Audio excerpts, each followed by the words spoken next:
Hello? Shit. Aduh. Hello?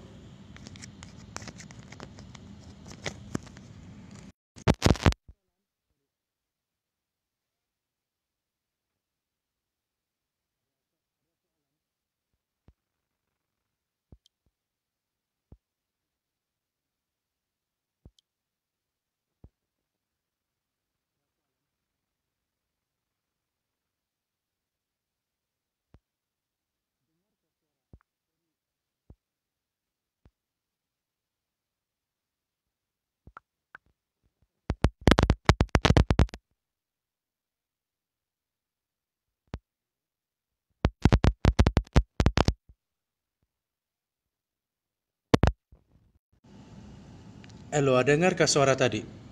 Sorry ya, tadi terpadam. Ada soalan nak ditanya. Aduh, masalah betul nih tau.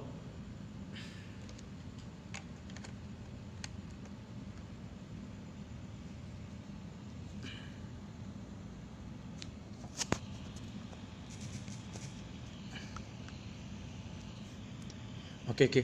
Ada soalan Epi Farani? Masalah lain, Mbak. Sorry.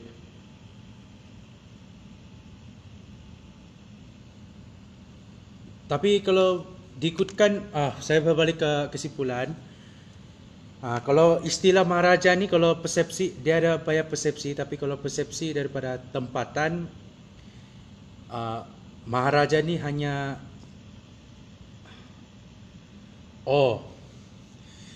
okey. Apa beza syarikat piagam? Piagam dengan overback then dengan SHDI.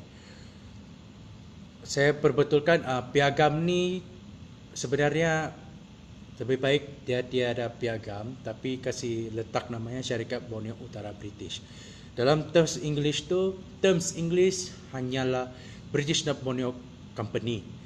Okey, berpiagam ni hanya satu lesen, hanya satu kurniaan daripada Queen Elizabeth. Ratu Elizabeth dia ada dua kategori, joint stock sama relegate stock. Joint stock ni dia ada bagi budget untuk menubuhkan sebuah negara yang di bawah pemerintahan British. SBUB ni kalau budget, Queen bagi budget untuk kasih bangunkan di khususnya Borneo Utara. Tapi relegate stock ni dia dibagi satu kedaulatan sambil dia bagi satu tentera. Tapi biasa kalau di relegate stock di kawasan Afrika, tapi kalau di kawasan Borneo Utara ni dia hanya bagi satu joint stock lah, bagi budget. Kalau overback then ni, sebelum dorang kedatangan SPUB, Den dan overback ni dia ada partnership dalam perniagaan. Dalam perniagaan tu itulah yang sambil tu overback dia sebagai pemerintah Maharaja dengan dibantu oleh Den untuk buatkan penerus perniagaan. Tapi dari persepsi pada masa tu dia overback, kalau nama istilah ODA tu kan, overback Den Association. Itu sebelum kedatangan SBUP, tapi dalam persepsi perniagaan lah. Itu ada kaitan dengan British. Dia ada kaitan dengan British, dia hanya kaitan dengan syarikat persendirian. Itu sudah disokong oleh Ranjit Singh. Ranjit Singh pun ada dijelaskan dalam buku The Making of Sabah. SHTI British juga, tapi dia kalau saya ingat 1761 yang Alexander de Rampel dorang nak explore di kawasan Borneo Utara tu, yang kalau diikutkan perjanjian Alexander de Rampel dengan Sultan siapa nak ingat tu, tapi Alexander dia sangka dia sultan, jadi dia mau minta treaty lah. Dia ada satu perjanjian 1761 di kawasan Balambangan. Faham Surahani? Ada soalan yang lain? Tadi dengarkah apa yang saya cakap? Apa yang saya bagi tadi talk? Tapi kalau ada yang dah tahu, ada yang dah faham, saya boleh jelaskan satu-satu.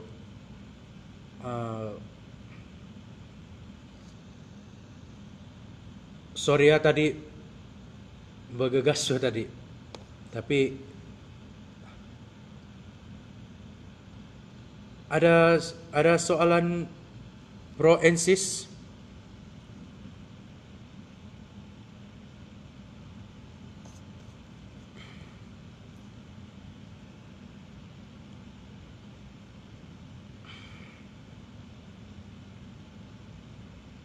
Uh,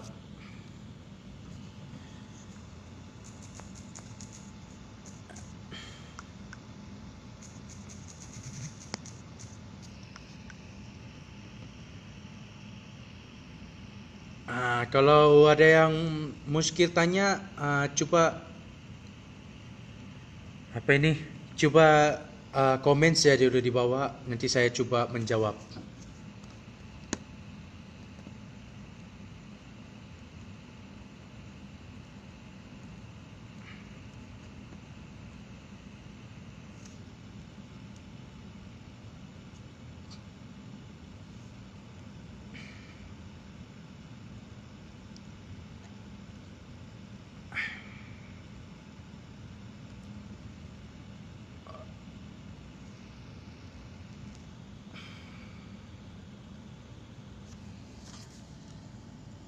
Apa? Sorry. Sekejap. Dia kalau diikutkan piagam ni dari Hani, dia lesen siapa ni? Dia ada piagam pun, nama piagam tu. Tapi ada piagam ni hanya lesen saja bagi menubuhkan sebuah kedaulatan, kawasan kedaulatan tu. Itu sialah Queen Elizabeth dia bagi satu kurniaan kedaulatan yang seperti saya sebut relegate stock dan joint stock. Tapi biasa joint stock ni dia bagi satu support moral perbelanjaan, satu support moral dengan dia punya budget dalam kalau menubuhkan sebuah negara itu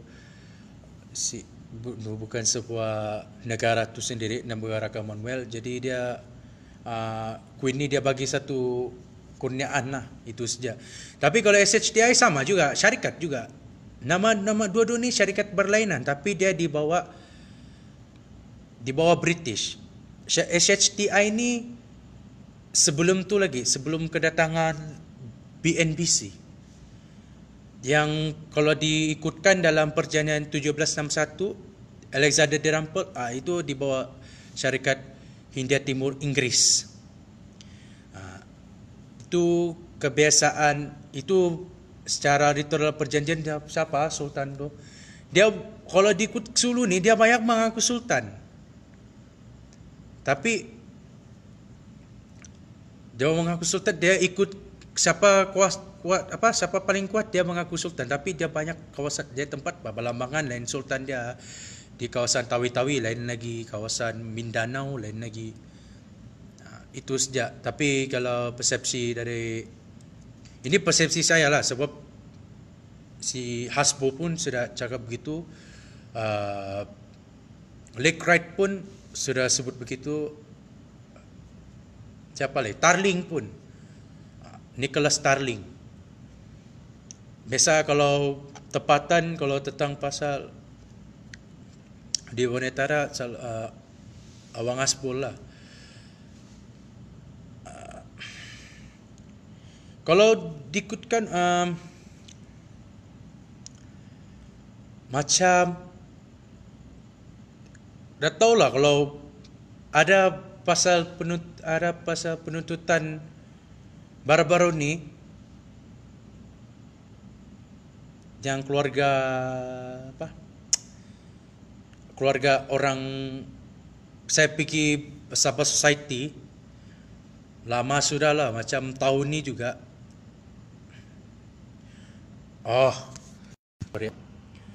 Okey, yang simpulkan semula Maharaja Obobek dan peranannya, sesi tidak berapa jelas suara. Okey. kesimpulan dalam overback ni, Maharaja ni, terms menggunakan Maharaja ni dia ada banyak persepsi. Tapi kalau persepsi dalam dalam treaty ni, dia adalah Maharaja. Dia adalah ketua dalam, dia layak memerintah di kawasan Borneo Utara ataupun Sabah. Tapi dari persepsi British, dari persepsi Spanyol, dari persepsi Australia dan tempatan, British pun gelarkan overback ni the King of Outback. Jadi the King of Outback tu macam hanya setakat nama, tapi dalam kedaulatan tu tiada apa-apa pun. Tiada dia punya kedaulatan apa-apa pun. So dengan itu kalau tempatan ni yang lucu, overback ni hanya ketua kampung. Dalam persepsi tempatan ni, Maharaja ni dia ada kalau satu Maharaja ada 30 buah rumah. Dia lah Maharaja. Tapi itu persepsi tempatan. Tapi kalau persepsi dalam treaty itu sendiri, dia memang Maharaja lah. Dia memang layak memerintah sebab dia dilantik oleh Sultan Abdul Mumin. Pada masa itulah. Ada soalan lagi?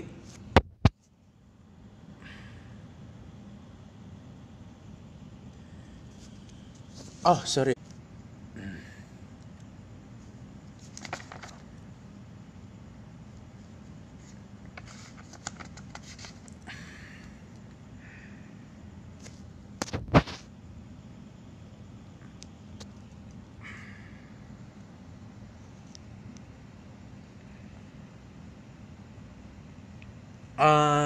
Kalau dia tinggal pun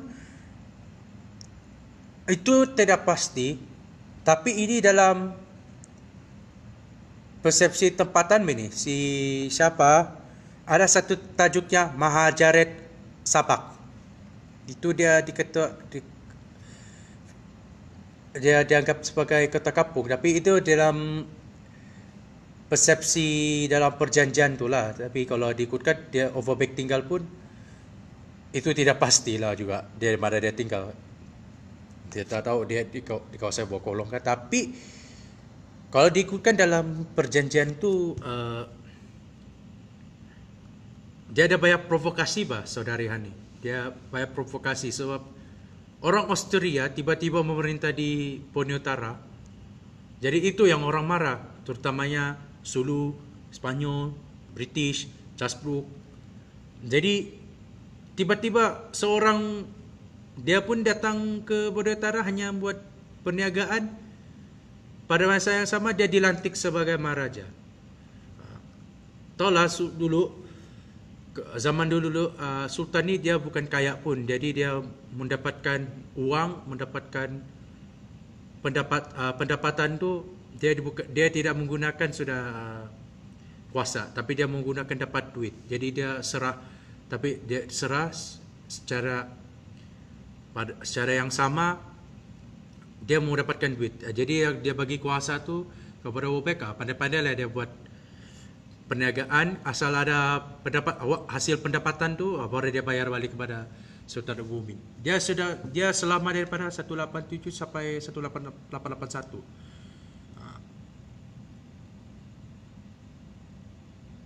Tidak juga, tiada perubahan. Dia hanya kesetiaan kepada overback tu ada. Sebab sebelum dia dapat melantikkan oleh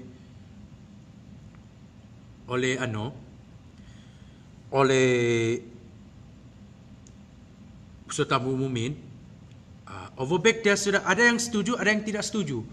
Biasa yang tidak setuju ni yang pengikut Pangeran Abdul Rauf, pengikut Dato' Amir Bahar, golongan yang biasa sudah dengan pembesar. Tapi yang biasa dengan Sultan Abdul Mumin, dia beralih kepada overback ni sebagai Maharaja. Manakala di kawasan di Pantai Timur, Pantai Timur ni pula ada yang biasa golongan Ansuan sama Ansuan, golongan Idaan yang Pantai Timur ni dia hanya bagi ufti pada Sulu, tapi dia pada masa dia beralih kepada overback. Taulah kalau pada masa tu Sulu dia kuat pengaruh. Pengaruhnya sangat kuat. Okey. Okey. Dia okey, saudara Fairuz. Okey, pendapat gaya pentadbiran tu tiada juga perubahan sebenarnya. Sebab dia perubahannya pun dia masa tu banyak provokasi, Charles Pro pun dah puas hati, jadi pun dia tidak masa mau memerintah ini. Dia tidak masa dia cuba elak, dia cuba tepis tu, dia cuba blok tu yang Charles Brooke sama Spanyol ni.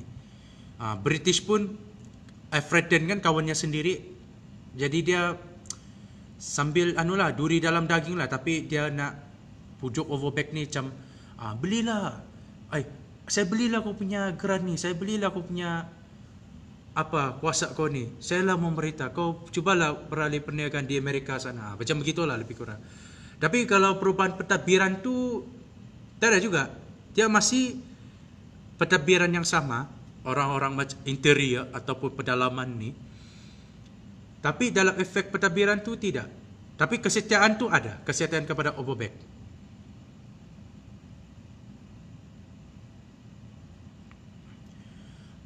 Overback yang saudara Khairul Hakim, ya, kalau dia persepsi saya, overback ni ya, sebab dia ada overback dan association kan, jadi kalau company dan ni macam manusia dia nak kuasa juga di kawasan Sabah ni, sebab dia di bawah British, dia pun meminta bajet daripada Queen. So overback pun berasa kecewa apabila Maharaja William kerajaan Jerman tidak minta bajet daripada tu Jerman. Sebabkan tu dia ada dua persepsi. Si Tarling katakan disebabkan tu protokol Madrid, disebabkan tu Jerman tidak sudah mau alih kepada Sabah, sebab British sudah berjaya dia ngap tu Sabah atau Borneo Utara. Ya, nak jaga Labuan tu betul, sebab sebelum British datang ke Borneo Utara mesti dia stay di Labuan. Stay di Labuan yang dilantik oleh si William Huttridge.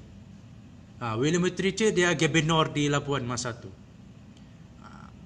So tidak heran British dia ambil Sabah. Oh, saya lupa. Kenapa British pun ambil Borneo Utara? Sebab keluarga Brooke Dynasty ni dia tidak peduli sebab dia ada negara sendiri di Sarawak. So in case lah kalau tiada overback, tiada Den, tiada British, Kesultanan Brunei ini akan hancur. Confirm dinasti Brooke ni dia bolot semua satu Borneo ni. Sebab itu ada penghalang tu. Sebab itu Saudara Mumin risau dia serahkan overback, tapi dengan ada pampasan pajakan pada masa tu juga overback datang, ada pula kena kacau oleh Sulu. Jadi itu dia untuk mengelakkan daripada peperangan, jadi dia kasih bagi dia duit kepada Sultan Jamal Azam. Tapi yang sekarang yang ada bikin trigger dia lah, yang bikin panas juga laman sosial, kerajaan Filipin nak ambil tu Sabah. Saya pun rasa buang masa juga. Nampak buang masa. Diorang pun tidak boleh buat apa-apa. Itu sentimen politik. Pelalunan tu tidak juga, sebab dia tidak overback ni jenis overback ni dia jangan kacau dia bagi duit lah, dia bagi suah, dia bagi tu duit sama siapa kacau overback, dia bagi duit lah. Okey, kalau macam peristiwa di kawasan di Pantai Timur, terutama di Pantai Timur. Masa tu dia pergi kedatangan, biasa ada orang Lanun datang bah, mau ambil tu semua dia punya rakyat dia. Overback dia jumpa tu ketua, dia bagi tu duit, okey jangan kacau saya lagi. Lanun tidak kacau lah, dia tidak kasih hapuskan macam Thatcher, macam si zaman apa catat komen, sorry. British Napoleon Company ni dia ada satu polisi dia kasih hapus pelanunan bah. Efek dia kan. Efek kalau dulu kalau pelanunan ni dia satu sumber pendapatan ekonomi masa tu lah. Itu persepsi saya. Tapi memang dulu dia bukan pakai duit, tapi nampak duit ni kira macam satu kebaruan lah bagi orang masyarakat tadi zaman Kesultanan Brunei, Sulu. Tapi dengan satu pemenangan kuasa barat ni, itulah treaty tu. Perjanjian tu yang orang dah boleh dipertikaikan bah. Okey, kalau pengaruh Spanyol atau lain ada pengaruh ke? Okey. Spanyol di kawasan Sulu di bawah tangan Spanyol. Jadi Spanyol ni kalau diikutkan, Spanyol ni sudah dia dapat di kawasan Sulu, dia nak ambil di Sabah. Sebab dia ada peristiwa Spanyol berjaya kasih kalah Kesultanan Brunei, tapi sekejap saja zaman Saiful Rijal. Tapi Saiful Rijal come back. So Spanyol kena halau lah. Itulah dia punya motivate dia. Dia sudah berjaya merampas kuasa Brunei walaupun sekejap. Dari why not Sabah ni dia ambil. Pada masa sama British Jerman dengan Spanyol ni masing-masing dia nak ambil tu Sabah. Sebab strategik yang British strategik nak buat satu pentadbiran. Jerman pula dia nak luaskan empire dari Papua New Guinea sampai ke Pahang. Spanyol atas yang kawasan Sulu kan, bekas tempat kawasan Sulu, jadi dia ambil lah, why not, di mana ada kawasan Sulu situ dia mau ambil Spanyol. Itu dia punya persepsi daripada Desande, Lake Wright dengan tu Tarling. Ada satu buku Tarling, nama buku tu Sulu and Sabah. Itu Sulu and Sabah dia menjelaskan tentang British dengan Sulu. Diorang ada buat perundingan. Tapi kalau Sulu ni dia lebih pada Jerman. Sebab itu sindiket penjualan senjata kan, So no wonder lah Sulu ni membenarkan orang Jerman di kawasan di Pantai Timur tu, di Pulau Timbang ada kampung Jerman tu satu. Kampung Jerman. Kalau Brunei dia lebih pada itu overback, lebih pada SBUP. Tapi pada masa tu overback ni pun dia datang pun hanya buat perniagaan saja. Tapi dia bukan scammer pun. Tapi kalau betul scammer pun, dia scammer, dia lari sudah. Tapi dia paksa je melakukan perniagaan, dia teruskan perniagaan. Banyaklah dia punya kacau bilau dia. Ada yang tak puas hati, ada yang tidak senang. Itulah Ratu Elizabeth mana mau bagi orang luar tiba-tiba dia datang ke Sabah, dia datang ke Borneo Utara, tiba-tiba dia memerintah. Itu yang macam, siapa dia ni? Macam gitu lah. Tapi dalam persepsi perjanjian tu, Kerajaan Brunei, Kesultanan Brunei sudah lantik kepada overback tu. Dia sebuah satu kerajaan. Kapitalis dan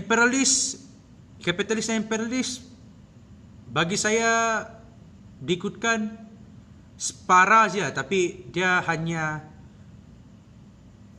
dia berkotok kalau saya lah kan, dia beli tu tanah, dia buat perniagaan saja. Dia untuk diri sendiri dia saja. Dia bukannya untuk negara dia. Sebab overback ni dia saudagar wah. Dia saudagar, dia everything he can buy. Dia beli tanah, dia boleh beli lah, dia boleh beli, dia runding itu ini. dia runding kepada Sultan Brunei, bagi saya tanah satu, macam begitulah. Tapi dalam persepsi treaty, dia dah tahu ni dia dilantik. Tapi sudah dia dapat tu kawasan tu pun hanya dia melakukan perniagaan, pada masa sama tidak menjadi juga. Itu yang menyebabkan Overbeck ni tidak tahan. Dia dia paksa berpindah ke Amerika. Dia jual tu kepada Efredin. Efredin yang sambung. Dialah pengasas dan penasihat dalam syarikat Borneo Utara British. Itu yang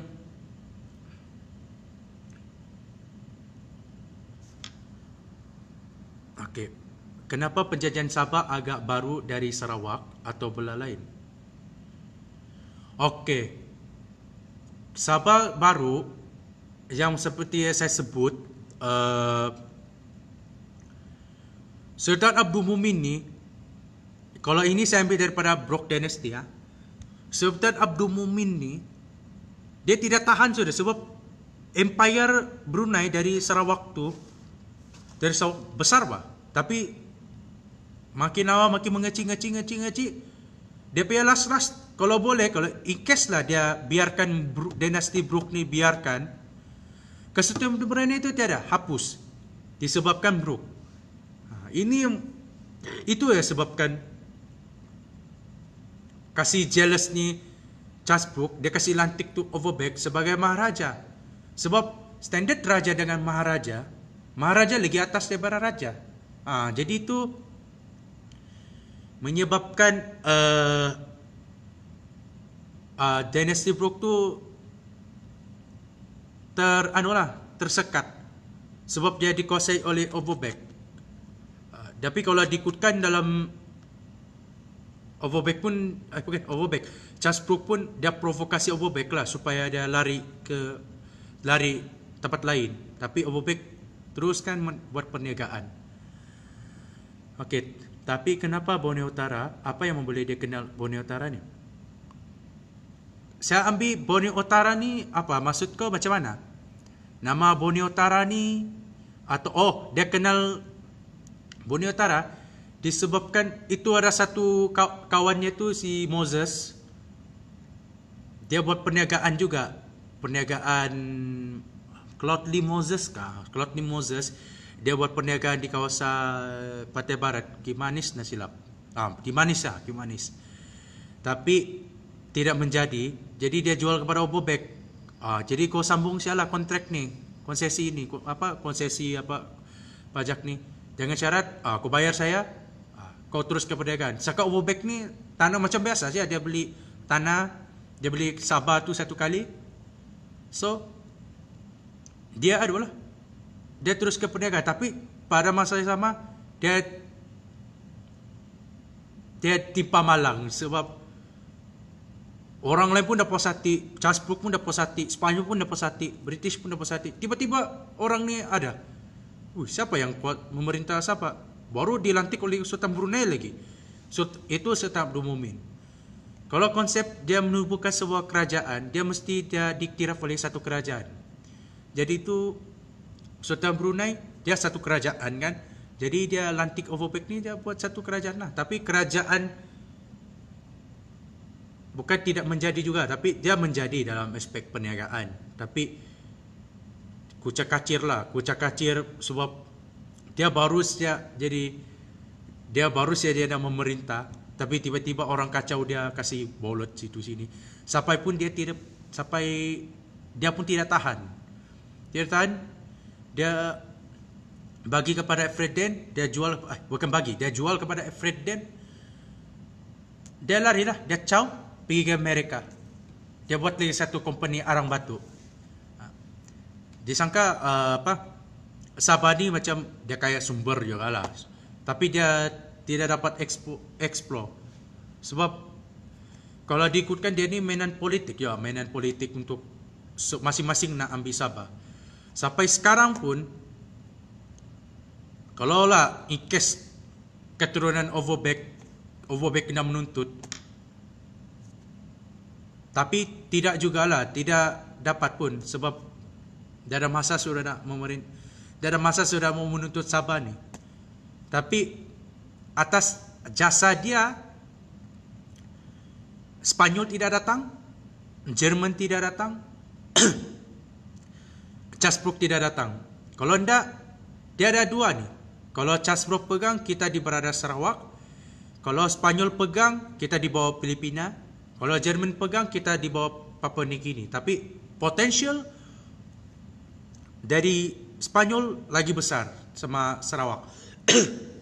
Sebab itu, untuk mengelakkan kedaulatan tu, kedaulatan warisan Brunei, itulah dia lantik tu seorang. Itu Overbeck. Dia kasih blok bah. Dia kasih blok ni kemarahan Spanyol, dia kasih blok ni kemarahan Chasbrooke, dia kasih blok juga di Sulu. Kalau in case Sulu dibawa Sabah, confirm Spanyol pegang. Sebab Spanyol ni sudah satu kerajaan bah. Satu kerajaan yang lagi kuat daripada Sulu. Penetangan ada. Pantai Barat, Pangeran Abdul Rauf tak setuju Overbeck sebagai pemerintah. Dia pun ada pemerintahan sendiri bah. Dia tu sebab kenapa dia ni kalau diikutkan penentangan masa tu sebabkan pergolakan istana. Sultan Abdul Mumin dia tidak masa seorang Melayu yang pembesar. Dia mau kalau boleh dia bagi sudah tu dengan Overbeck. Overbeck ni untuk meneruskan pemerintahan. Tapi pada masa Overbeck ni kalau diikut dia ni tak tahan mental, dia pun tidak tahan sudah balik-balik kena provoke, balik-balik kena kacau sini sana huru hara. Itu Dato' Mi Bahar, itu Pangeran Abdul Rauf. Kalau di kawasan Pantai Timur lagilah. Kalau Pantai Timur lagilah memang diikutkan memang pengaruh Sulu ni lampau kuat bah. Dia macam biasa di Pantai Timur, masyarakat Pantai Timur ni bukan lemah tapi dia tolak kalau Sulu pegang. Sulu kuasa di kawasan Sulu di Pantai Timur ni lagi kuat daripada Pantai Barat. Pantai Barat ni dia ada masing-masing bah dia punya pengaruh. Tapi kalau di Pantai Timur ni tengok sajalah macam sarang burung. Hasil sarang burung tu sepatutnya orang Idan pegang dan melakukan perniagaan bah. Tapi Sulu dia mesti ada bagi berapa persen. Sebabkan daripada status datu. Tapi itu persepsi dalam treaty tu pun kalau diikutkan Sulu siapa bagi kedaulatan. Tapi Sulu di bawah dia kena ingat kalau Sulu ni di bawah Brunei. Di bawah Brunei. Jadi tapi pun Sulu tidak mau mengaku kepada Brunei ni. Dia mau satu pemerintahan tersendiri lah. Dia tidak mau sudah perlu Brunei. Dia tahu sudah Brunei ni sudah kucak kacir. So memang dah tiba masanya lah mau menubuhkan kerajaan tersendiri. Itu yang dah boleh nafikan lah. Tapi kalau macam siapa kalau diikutkan dalam balik kepada Treaty 1877 ada si siapa tipe toko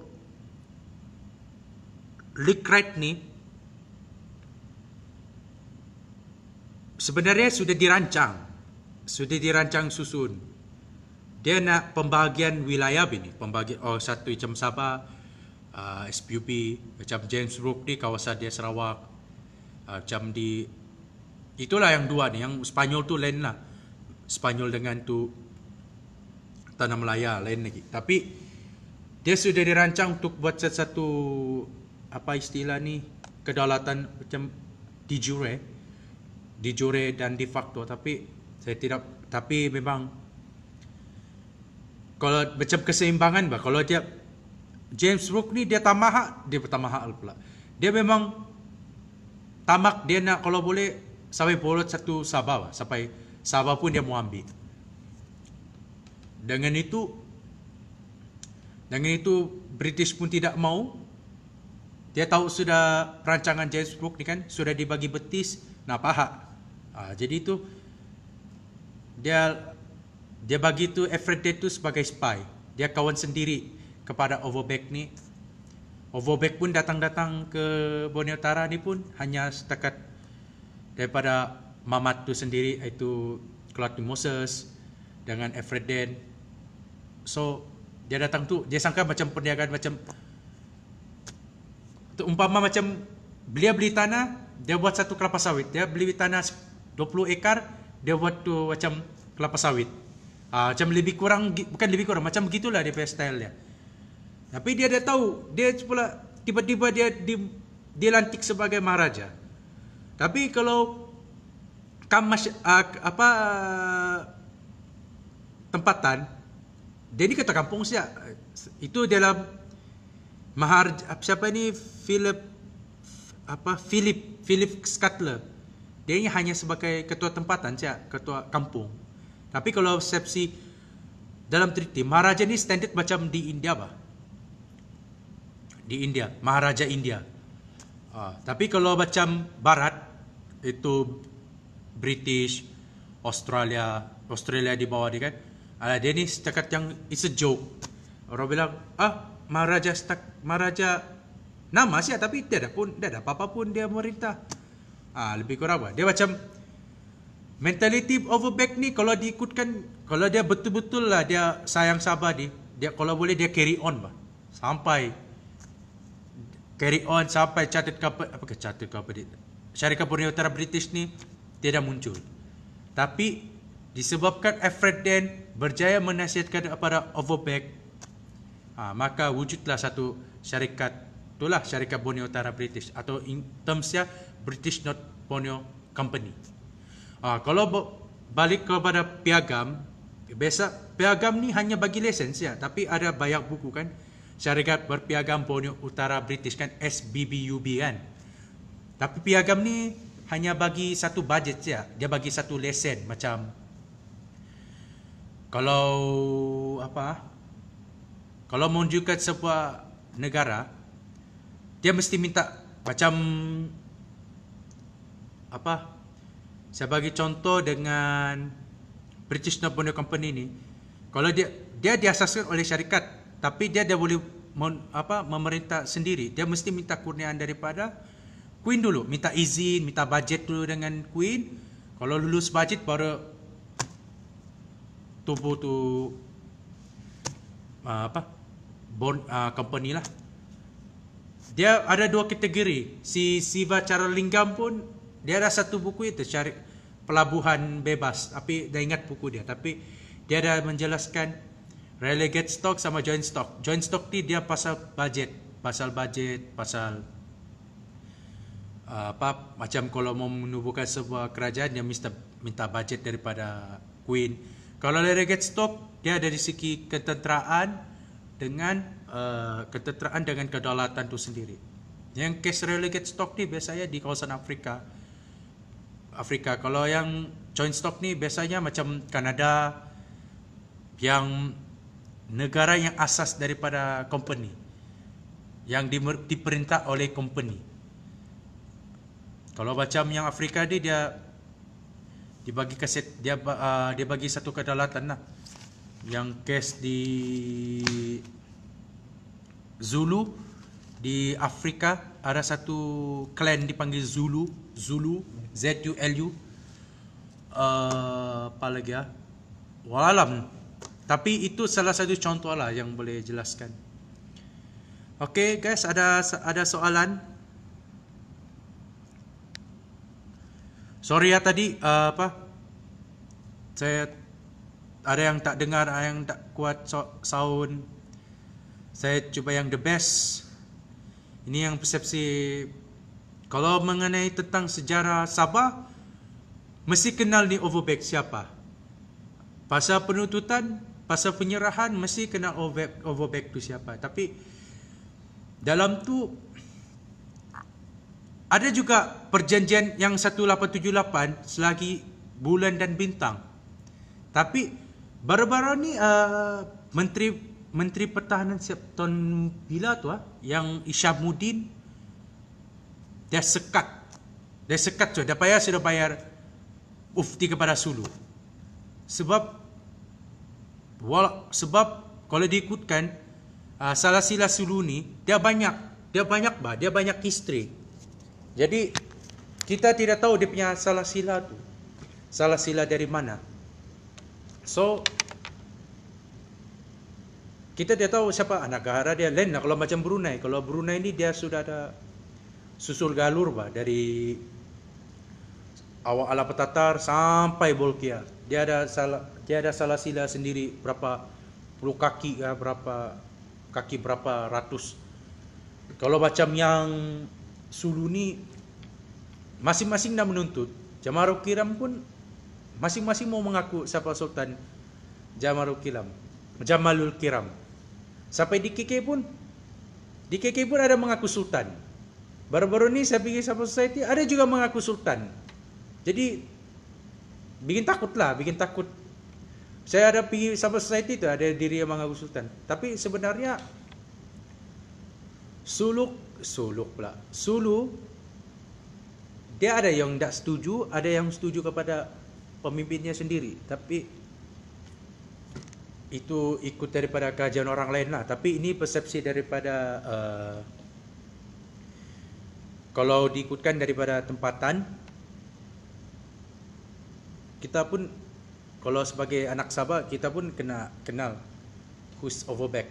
Itu saja. Dalam Ranjit Singh pun ada jelaskan tu Overbeck siapa. Si Awang Asbol, si Tarling,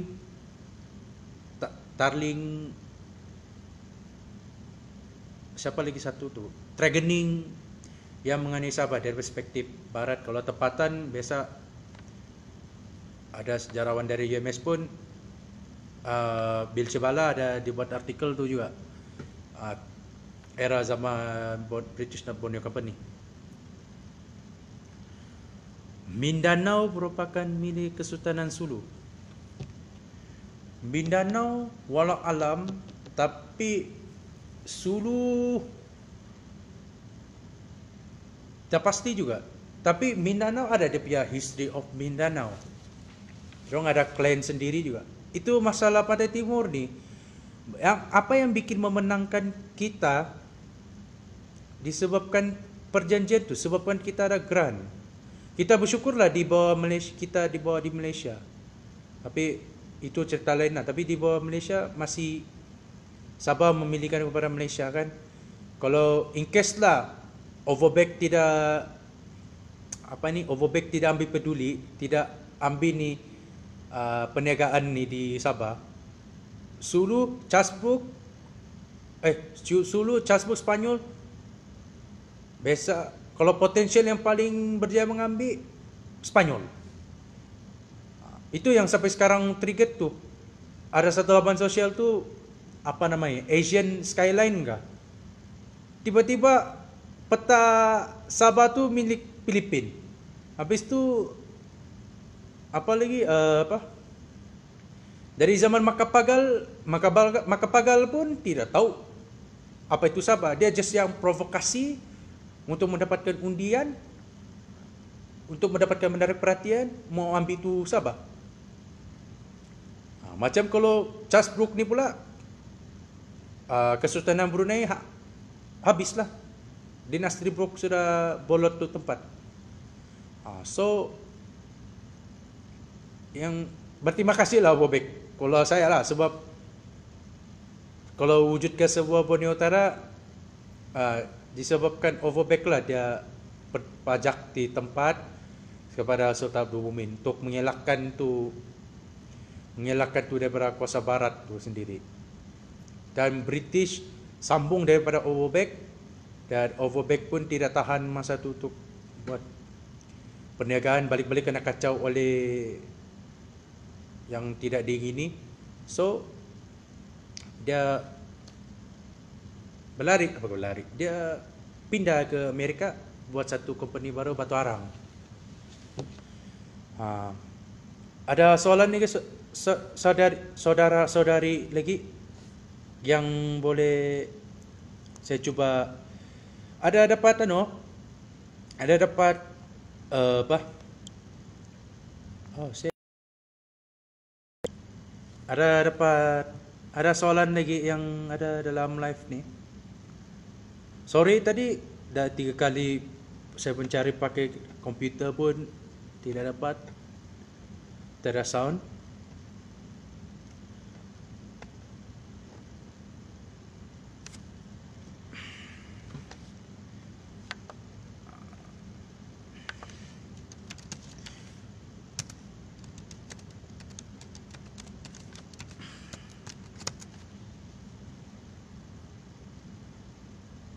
Okay.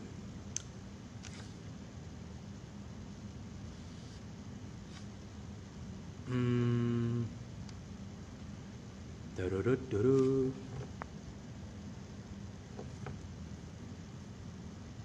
Takut.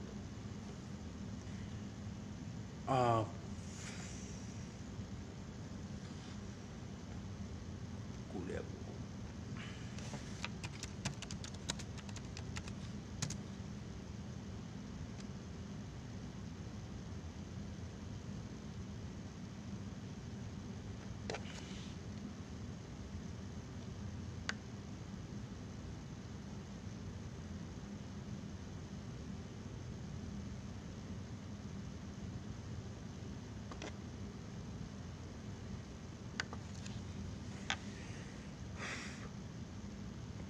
Okey, ini setakat sini saja.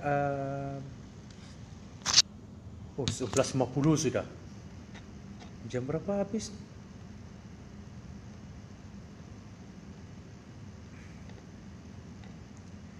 Okey guys, nampaknya tiada soalan sudah. Terima kasih Kuliah Buku. Shout out to Kuliah Buku. Shout out to admin. Saya appreciate to all of you bagi peluang untuk bentang tentang Maharaja Obobek, satu pandangan mengenai hak dan kedudukan pemerintah Borneo Utara.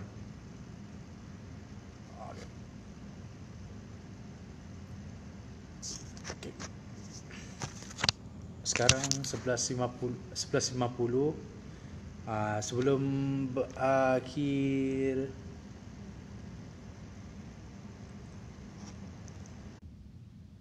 Sebelum berakhir kepada habis ni, minta maaf.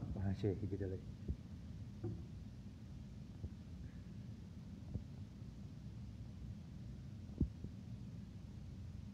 Tiada soalan sudah. Sorry.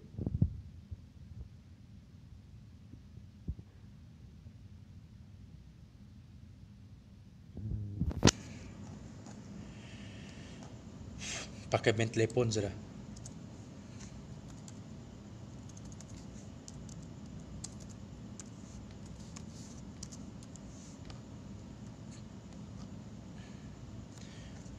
Okay, thank you